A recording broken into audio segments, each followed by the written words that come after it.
Quel genre de sonnerie vous fait réagir tout de suite? Est-ce celle-ci? Celle de votre cellulaire? Ou celle-ci?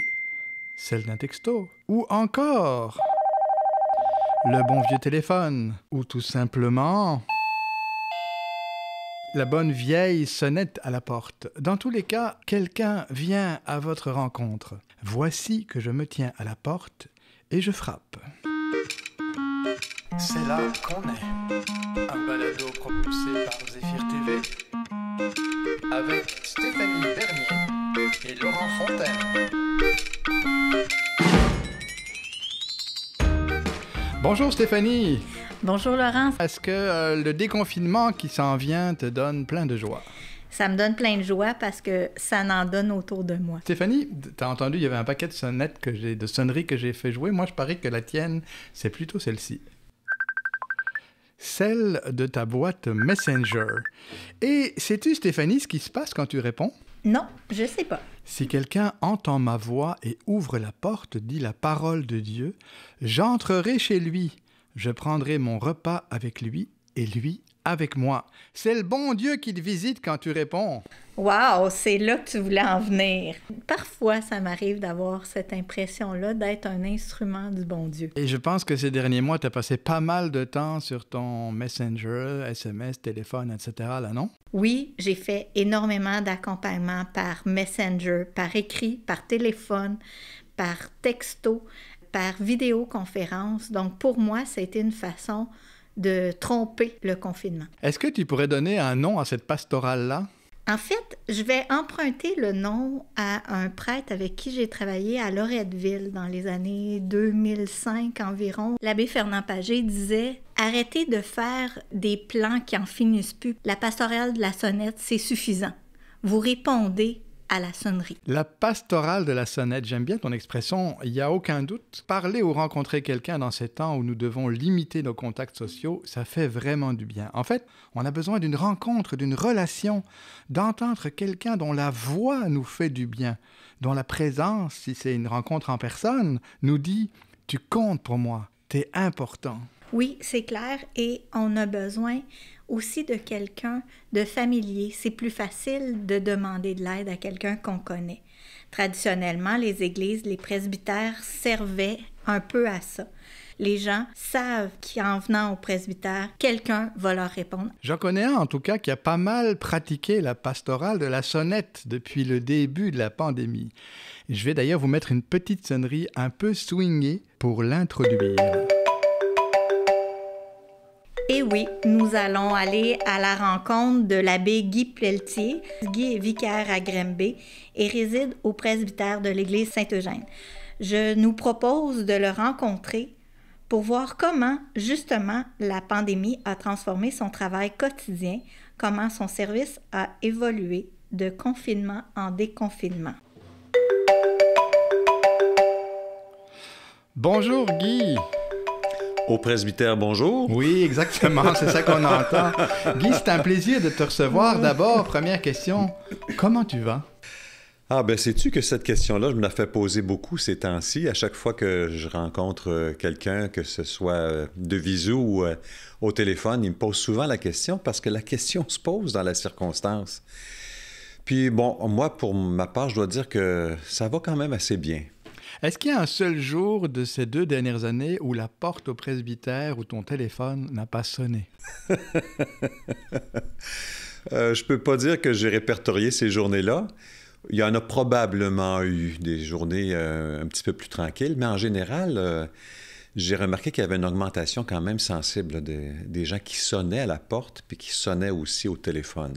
Est-ce que ces 2 dernières années, le contexte de la pandémie, a fait que la dynamique de tes journées a changé? Oui, ça, je peux dire que ça a vraiment changé. Pour moi, l'enjeu actuellement, c'est vraiment de la question de l'adaptation. Notre Église a traversé plein de périodes dans son histoire, puis on a eu toutes sortes de petites crises. Est-ce qu'aujourd'hui, on passe d'une crisette ou c'est une grosse crise?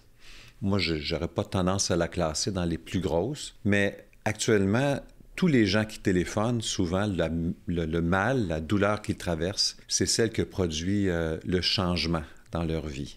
Est-ce que je me trompe ou habituellement les gens appellent parce qu'ils ont affaire pour un sacrement ou pour un service, et maintenant ils appellent plus pour une présence d'écoute. Oui, ça, je pense, Stéphanie, que tu le définis assez bien parce que parfois les gens appellent pour le sacrement. C'est vrai que ça l'arrive. Mais assez curieusement, je me suis rendu compte qu'il y a des gens même qui appelaient pour prendre des nouvelles. Mais en fait, au-delà des nouvelles qu'ils voulaient avoir de moi, parce qu'ils me connaissaient un peu, ils avaient besoin de parler, ils avaient besoin de quelqu'un qui les écoute. Et puis tout à coup, à un moment donné, oups, ils me confient une de leurs douleurs. Quand la pandémie a commencé, assez curieusement, une des premières souffrances qui m'est arrivée de la part des parents, c'est le rapport aux enfants qui restaient à la maison. Ils étaient dépassés par la tension que ça produisait à la maison. Ça a été les premiers moments. Les deuxièmes, ce sont les rapports entre époux, épouses, maintenant qu'ils travaillaient d'abord un peu plus à la maison. On a senti l'irritation, puis vraiment, c'est comme si eux-mêmes avaient de la misère à comprendre ce qui se passait, alors que c'était vraiment la pandémie qui était en train d'hériter leurs relations. Là. Nous, les êtres humains, on sait qu'on est des êtres sociaux, on a besoin de rencontres, de relations. Tout d'un coup, nos communautés ne peuvent plus se rencontrer. Est-ce que tu as senti que cette absence de faire communauté provoque aussi comme une tension dans les personnes? Je dirais que je l'ai vu par la manifestation de joie dans les quelques rencontres qu'on a eues entre les temps pandémiques, mettons qu'on les appelle comme ça. Là. Quand on a recommencé la première fois les célébrations à l'église, là, j'ai vu des personnes là, fondre en larmes. Cette joie, ce bonheur d'être là, c'était des larmes de joie là, d'être là, là. Puis encore, les 2 dernières fins de semaine, quand on a eu la célébration eucharistique à l'extérieur, les gens, il y avait une espèce de joie, je dirais, à la limite juvénile, à l'idée d'être ensemble, puis de se retrouver. Puis j'avais vu tellement de joie la première fois que la deuxième messe, c'était moi qui l'animais. J'ai mis une musique de rigodon à l'entrée pour soulever cette voix-là, puis cette joie-là. Puis les gens, franchement, là, ils sont entrés dans le jeu. Est-ce que tu as une belle histoire, quelque chose qui t'a touché particulièrement dans ces derniers mois, qui est venu réveiller ta fibre pastorale? Une qui me rejoint toujours puis qui m'interpelle comme pasteur. Un jour, il y a une personne qui me visite ici une fois de temps en temps. Elle est seule, elle n'a pas d'amis. Puis elle vient sonner à la porte. Elle sonne souvent. Puis il y a des fois où je me dis « Ah non, c'est vraiment pas le temps, là. » Puis je me souviens un matin, j'étais un petit peu serré dans le temps. Puis je dis « Ah, je vais lui répondre. Ça fait longtemps qu'il n'est pas venu. » Puis je suis allé lui ouvrir la porte. Et puis là, ce qu'elle m'a dit, là, dans son discours qu'on pourrait classer dans un discours pauvre, elle m'a révélé des choses extraordinaires au niveau des vérités humaines, au niveau des vérités de sa foi. Quand je suis sorti de cette rencontre-là, je me suis appelé d'appeler mon confrère, puis je lui ai dit « Tu sais pas ce que je viens de me faire dire! » J'étais bouleversé à l'idée de ce qu'elle avait déplacé en moi. C'est un peu comme dans Matthieu 25, « J'étais à la porte et vous m'avez ouvert. » Et là, le royaume de Dieu est apparu. Oui, c'est magnifique. Et à travers ça, Guy, ce que je comprends, c'est que, en fait, c'est d'autres facettes de ton ministère là, qui peuvent se révéler. Oui, actuellement, on traverse un moment que moi, je trouve magnifique parce que, dans le fond, ça nous oblige à sortir de nos créneaux habituels. Quand on est dans dans une dynamique de stabilité, tout le monde aime ça. C'est pas dérangeant, on sait ce qu'on fait dans la minute à l'autre. Puis quand on est en train de se déplacer, ça fait mal. Ça fait mal à tout le monde. Puis c'est de ça que souffrent beaucoup aussi les gens pendant la pandémie. Les choses sont différentes.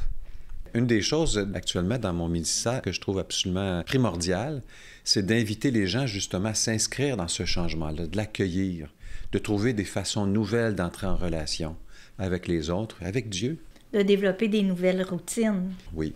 Dis-moi, Guy, comment les paroissiens, les paroissiennes, les gens qui s'adaptent mieux à ce contexte de changement-là, peuvent t'appuyer dans ton ministère, en fait, vous appuyer, les prêtres résidents dans votre ministère? Il y a quelques paroissiens, paroissiennes de qui je suis un petit peu plus proche parce qu'ils travaillent un peu plus avec moi ou parce que je les ai accompagnés un petit peu plus, qui ont ce souci-là de me téléphoner puis de me dire, comme Laurent, Guy, comment vas-tu? Puis je trouve ça magnifique parce que ces gens-là, quand ils arrivent à me dire ça, moi, ça me dit « Wow, là, il s'est passé quelque chose, là. » Ils ont dépassé leur souffrance, puis sont capables de voir que l'autre peut en avoir aussi, là. Alors ça me fait beaucoup de bien. Puis je peux dire aussi qu'il Il y a des choses magnifiques qu'on voit dans le ministère qui sont un peu différentes. Des gens qui vont réussir à s'adapter, de se tourner vers les autres puis de dire « Aujourd'hui, je suis allé voir telle personne. Aujourd'hui, je suis allé apporter de la nourriture à telle autre personne. Je lui ai apporté la communion. » Fait que ça, je trouve ça vraiment extraordinaire. C'est des choses qu'on ne voyait pas beaucoup avant, là. Merci beaucoup, Guy, pour ce que tu nous as partagé. Espérons que quand la pandémie s'apaisera, il restera de la place dans notre agenda pour la pastorale de la Sonnette. C'est magnifique. Merci beaucoup, Stéphanie et Laurent. Stéphanie, on l'a entendu, Guy Pelletier fait beaucoup d'accompagnement dans cette pandémie avec toute notre sonnerie qui sont parties en même temps. Là, dans le mot accompagnement, il y a le mot compagnon, c'est-à-dire, au sens littéral, celui ou celle avec qui je partage le pain. Puis partager le pain, c'est partager un moment de proximité, de rencontre, d'intimité parfois. C'est prendre le temps d'être ensemble. J'avais faim, vous m'avez donné à manger. J'étais seule, vous m'avez visité. L'homme ne vit pas seulement de pain. Dieu ne regarde pas tellement le nombre de prières, de célébrations dans notre vie. Au jugement dernier, Jésus raconte, on ne sera même pas évalué sur le fait qu'on a fait ou non notre profession de foi.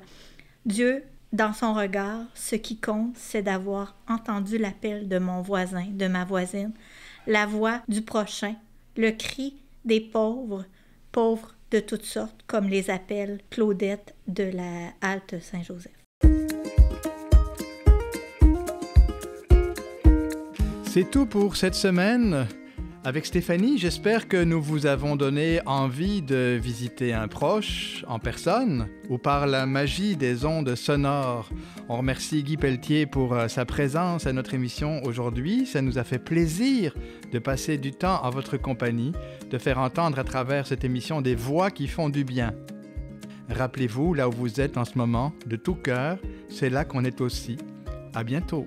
Bonne semaine!